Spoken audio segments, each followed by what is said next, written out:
let's talk about the 6-1 Golden State Warriors, Geoff. We talked about the Knicks, who are playing a very slow pace, low turnover style of basketball. The Golden State Warriors are effectively the opposite. They have doubled down on their, free flowing offensive style with, seeing Steph Curry miss almost half of their game so far. Just to give our audience a sense of how the Warriors are playing, consider this for a second. The Warriors are number 1 in number of passes made per game, number 3 in assists per game, number 4 in secondary assists per game, number 1 in potential assists per game, number 1 in average speed on offense. That's a random miscellaneous stat that I just pulled out. Number 1 in average speed on offense, and number 2 in pace. Coming into the season, I had the Golden State Warriors as one of the deepest teams in the league, and they are absolutely embracing that depth and what it allows them to do. They are doubling down on their strengths, shooting and pace and player and ball movement. This is a team, I am looking at the minutes per game. This is a team that has 13 different players who average double-digit minutes per game. Geoff, their leader in minutes is 104th in the NBA in minutes per game. They currently don't have anyone in the top 100 in minutes per game. And that player is Brandon Pajemski, who is 21 years old. I think he can handle being the 104th player in minutes per game. Obviously, this is going to change. Curry and Draymond will lead the Warriors in minutes per game in all likelihood, but this is such a cool story. I love that they're playing to their strengths of their roster, so perfectly, and being rewarded for it early on at 6-1. I really love it. What do you think, Geoff, about the Warriors so far? Yeah, they're just emphasizing their depth and running teams into the ground right now. I was just doing a little research on the Warriors, and look, Warriors fans, you're listening to this, I promise we're going to talk good about only you, but this boggled my mind. So the Warriors have the second best defense in the NBA right now. Oh no, I know where you're going now. they have the second best defense in the NBA right now, and the fourth best offense in the NBA. And their offense is over 8 points per 100 possessions better than the team with the best defense in the NBA. But somehow the team with the best defense in the NBA still has the best net rating in the NBA because their defense is so much laughably better than everybody else in the league. Whatever is going on in Oklahoma City, good luck to anyone who tries to score on them. That's all I have to say. It's like, what the hell, man? 93 points per 100 possessions for OKC? What are you supposed to do against that defense? Anyways, back to Golden State. No. Real quick, because you mentioned it, I got the stat for you that I promised you before we started the pod. The Oklahoma City Thunder, defensively, are giving up, Geoff, 72.8 points per 100 plays in the half court. 72.8 points per 100 plays in the half court. Last year, Minnesota, I thought, was like a historic defense. They gave up 92.4 points per 100 plays in the half court. The last time a team gave up half court points per 100 plays in the 70s for a season was the 2012 Celtics that gave up 78.9 points per 100 plays. Isaiah Hartenstein hasn't played a minute yet. I don't know what's happening. I just don't get, I watch them and they just keep throwing out these wings, and it's like, oh, that guy can defend too. It's like, oh, Cason Wallace, their ninth man, he's just locking up James Harden right now. Dylan Jones can play real NBA minutes and guard up. AJ Mitchell is like a stopper. Like, what is happening here? Anyway, sorry. No, it's okay. Sorry, Warriors fans. Back to your really good team. The cool thing to go along with the thing you said about the Warriors emphasizing their depth, they have one 5-man lineup. One that's played more than 20 minutes all season. Just one. It's their opening night starting lineup of Curry, Wiggins, Draymond, Kuminga, and Trayce Jackson-Davis. And that lineup has lost on the net. But they're still crushing opponents because they just, all of their other lineups just win no matter who they put out there. They're extremely well coached. They shoot the right shots. And we just have to shout out Buddy Hield. This is a joke. Like, he's third in the NBA in box plus minus right now. When you think of a stat like box plus minus, which is obviously imperfect, and this is a small sample size, and Buddy Hield is not going to be third in box plus minus at the end of this season. If he is, kudos to him for laughably proving me wrong, but I don't think he's going to be. When you think of a stat like BPM, this is an all-encompassing top-down metric. This is something that grades out it's trying to assess how impactful you are to the game of basketball. A person who is good at shooting and not good at anything else does not grade out well at box plus minus unless you're historically good at shooting and like passable at other stuff.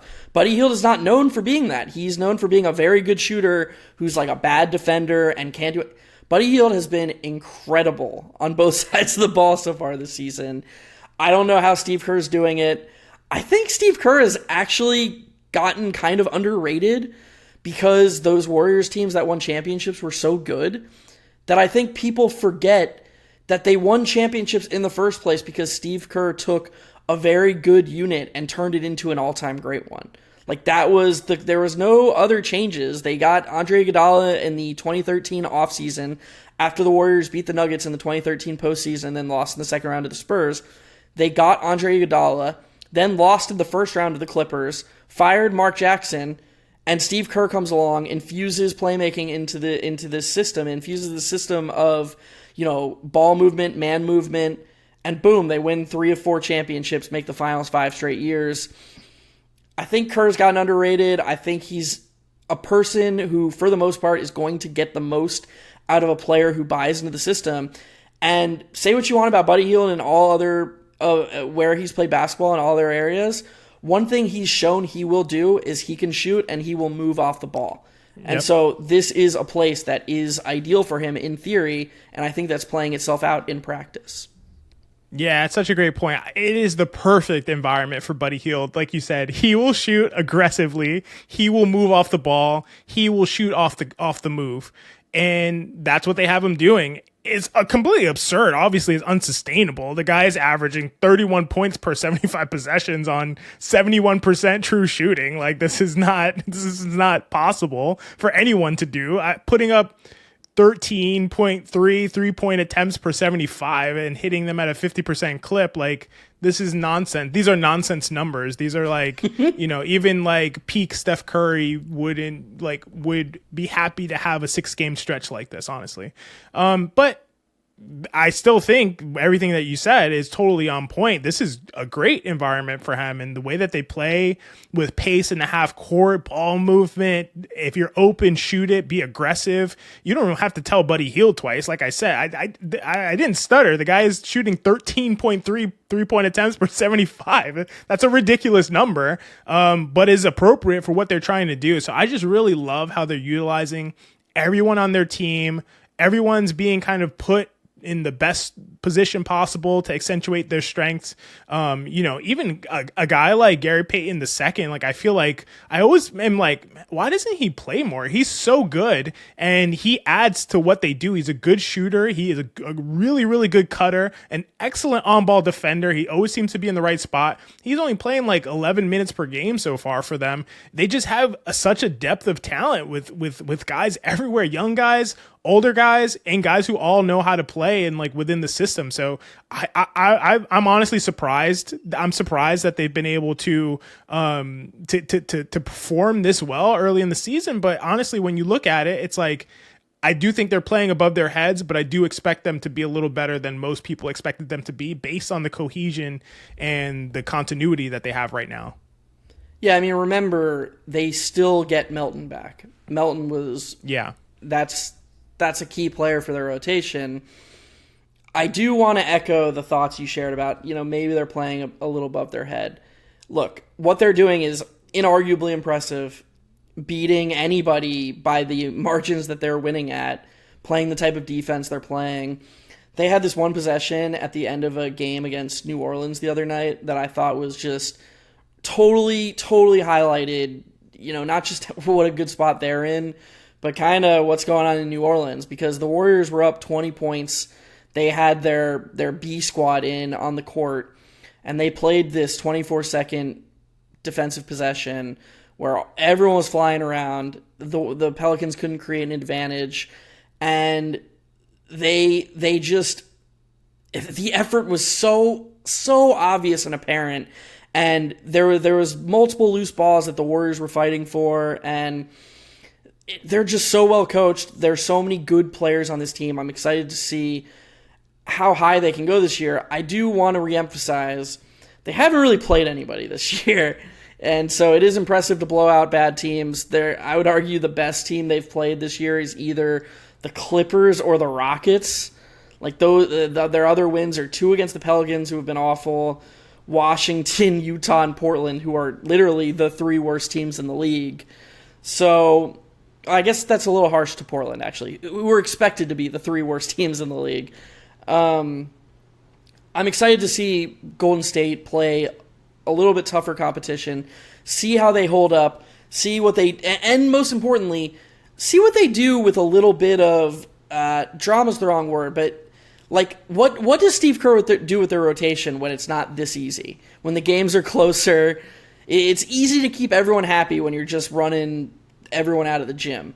But what do you do when you go to Boston and you're down 8? Who does Steve Kerr lean on? Who does he trust the most?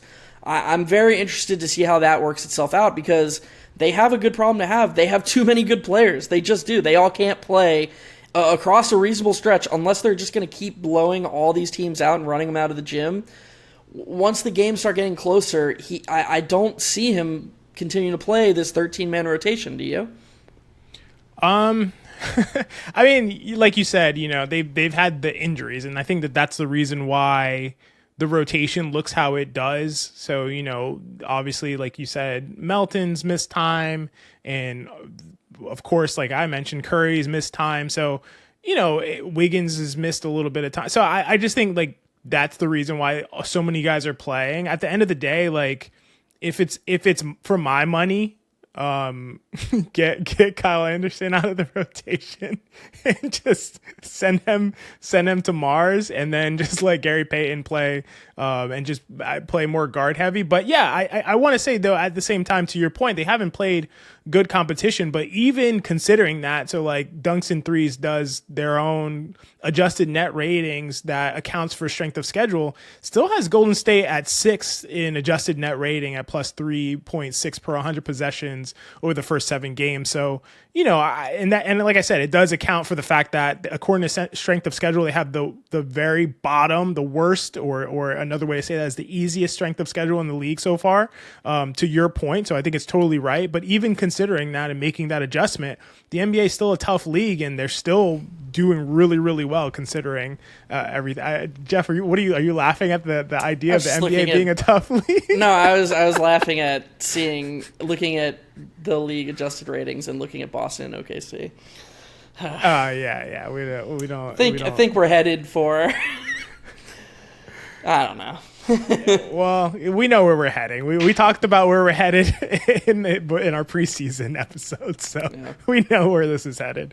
But in the meantime, I do think the Warriors are a really interesting story. A lot of open questions, like the one that you just mentioned. Who are the guys that he's going to lean on in terms of Kerr and their coaching staff? We know it's going to be heavy Curry. We know it's going to be heavy Draymond Green. Is Wiggins going to actually kind of show up in the way that he has and how he's played so far, relearning how to shoot, which is something that he forgot how to do at various points last year. Is Moody going to be a guy that really pops this season? Who knows? Kuminga, where's he going to be? I mean, there's just a lot of open questions, but right now for me, I'm just like enjoying watching them play basketball. And I watched them back a couple times, like games that I missed.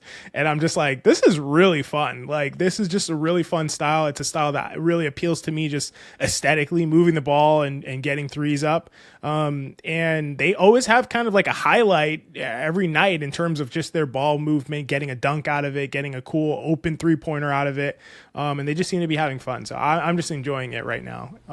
Any last thoughts on the Warriors? It's fun. And one thing I want to say, if they can keep this up and Kerr is actually comfortable leaning on his depth the way he has so far, Steph Curry is going to be peaking when they make the playoffs, assuming they make the playoffs.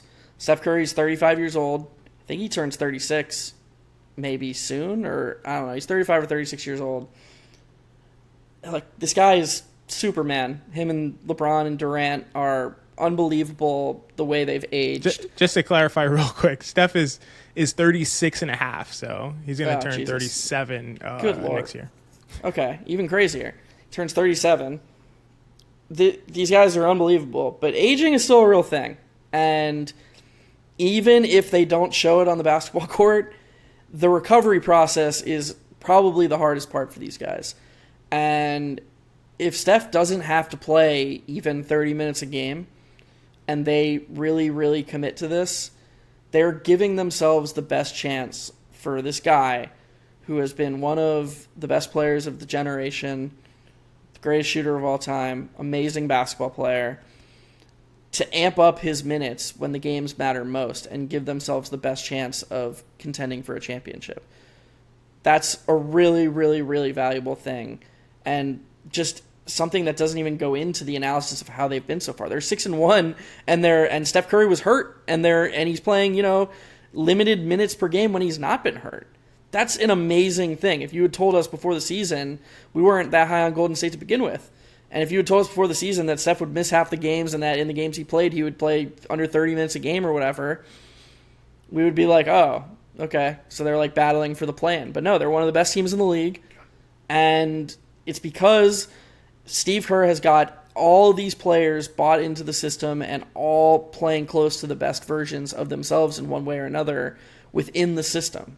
And that's an incredible thing to do. That's really hard to do for 5 players on the court at once, nonetheless 13, trying to manage a 13-man rotation, basically. Yeah, that's a great point. Super well put, and we'll close out with that. Super exciting to see the Warriors so far this season, and yeah, just a short one for you guys, touching base on the Warriors, but we'll be back next week to talk about other teams. So until then, this has been Hot Hand Theory.